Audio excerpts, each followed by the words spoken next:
Giorgi Dimeši opäť vyvolal rozruch svojím statusom na sociálnej sieti, kde ostro kritizoval liberalizmus a jeho vplyv na médiá. Svojím typickým nekompromisným štýlom sa zameral na osobu moderátora Viktora Vinceho a jeho údajnú úlohu v šírení progresívnej propagandy.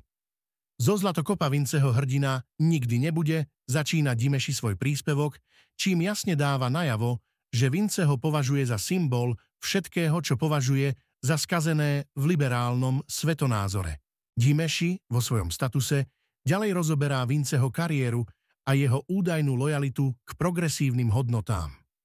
Podľa neho je Vince dokonalým pešiakom progresívnej propagandy, lojálny, ideologicky čistý, zapálený, ambiciózny, angažovaný a príliš sebavedomý. Tieto slová odzrkadľujú politikovo presvedčenie, že liberalizmus v médiách nie je o slobode prejavu, ale o presadzovaní jedinej správnej pravdy. Dimeši vidí v médiách, ako je Markíza, nástroj na manipuláciu verejnej mienky, kde novinári ako Vince strážia ideologickú čistotu namiesto objektívneho spravodajstva. Súdruh Viktor je presne taký, aký by novinár nemal byť, pokračuje Dimeši vo svojom statuse, čím zdôrazňuje, že liberalizmus podľa neho podkopáva samotné základy žurnalistiky.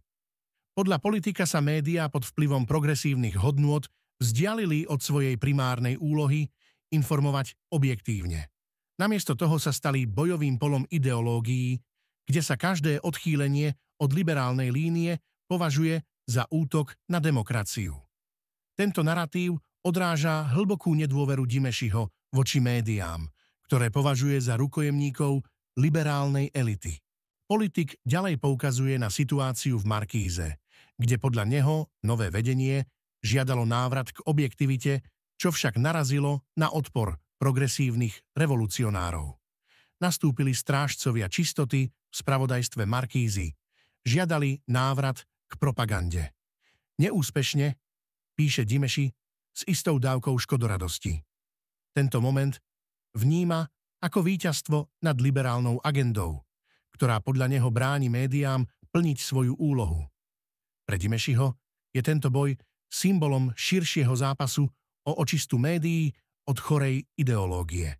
V statuse sa Dimeši nevyhýba ani osobným útokom, keď spomína Vinceho manželku, moderátorku Adelu Vinceovú. Smutnou vedľajšou postavou je Adela, najinteligentnejšia moderátorka, ktorá teraz stavia barikády pre progresívnu lobby, píše.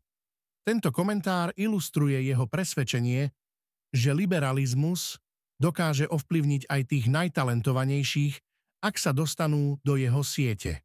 Adela, ktorá podľa Dimešiho kedysi žiarila nezávislosťou a humorom, sa teraz stala obeťou ideologického boja svojho manžela. Dimešiho status je jasným vyjadrením jeho odporu voči liberalizmu, ktorý považuje za toxickú silu deformujúcu médiá a spoločnosť.